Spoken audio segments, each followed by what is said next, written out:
once said, "Meister Shnei is good guy." I was staying at this topic now. Okay, very good thing. My brother Shmuel Shalom lives in Lakewood. Used to live on 14th Street. Died one of the retirement communities. Whatever, fairways that he lives in. The kids, he made a bris. The last bris that Shnei was sounding on. They told us, all the family, we knew Shnei very, very well. Shnei was in a bungalow alongside my parents' bungalow. Bazay Bait, and my brother Bechel, the friend of Rav lived a year ago.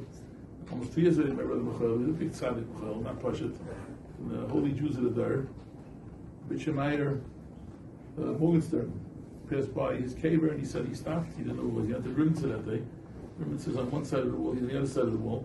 And he says he feels Kedusha. I'm not into these things, Rabbi said, no shachas to these things. He lay down in the kibbutz for 45 minutes. My brother's very special. Kiel, Rabbi Chaim was best friends with Bechel. They were 3 best friends, same age, Abba Brudny, Brother Chaim also, my brother, Malkiel. Malkiel used to stay in our house when Shnei became Rosh Yeshiva, so he wanted us to come back to the bungalow colony. He stayed in my brother's room. So Shnei used to be in our bungalow. We knew him very well. My brother makes a bris, and they said, made a rope off, no one go near Malkiel.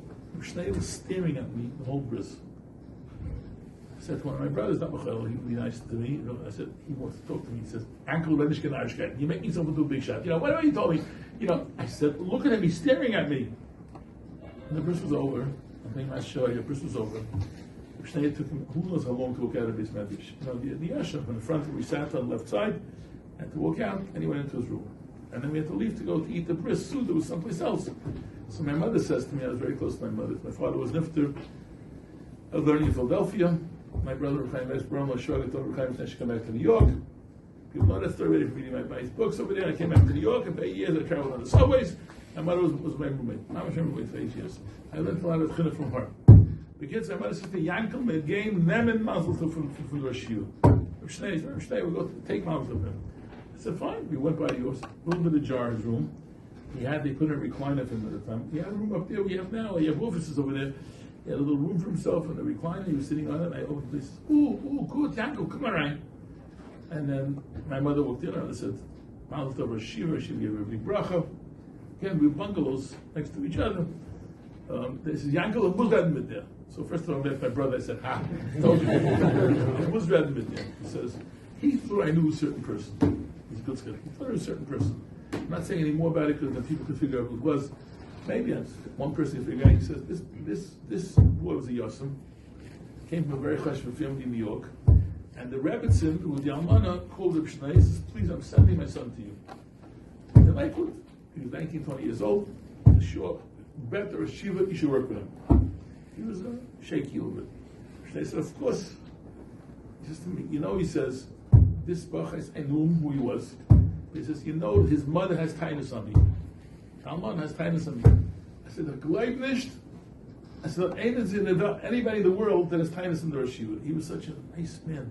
He said, Yankel zog there. I said, you have tinus on him. Yankel, I'm telling you, she has tinus on me. So I said, again, the same shalshal as I told the same out of any in the world. The third time I said, okay, so what's will Rosh Yeshiva? You will just end up bringing. I want you to bring him in. You bring him in. I said, Zonday, no problem, but I don't want to wait till I get back to New York. I called my dear friend at Zevi Train down in high school. I said, Zevi, she would see this in this bacha. Go there now.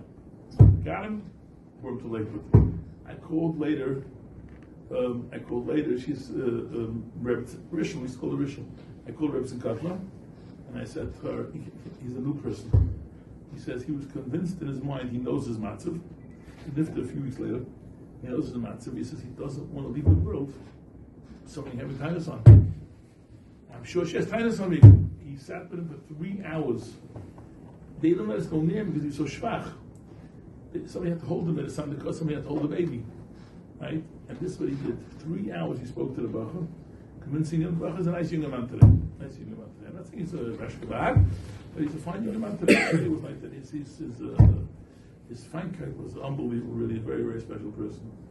He's not here, how many, 45 years, so this is a young guy, relatively young, so I'm glad that I knew, but he was an extraordinary special person. And he was like, Lakewood took off, and Ram was lifted. Amazing thing. And of course it grew more and more later on, the years went by, but Lakewood really took off. At that time, he was an extra person with the midas together with the Torah. He's a kind of he gave him a very hard time to become Rosh Yeshiva. Right? Those days, the European crowd, not bad. It was very fun, very interesting. The old Talmid Rav was still there. Kletz, Baruch Hashem, became bigger and bigger and bigger. So he was no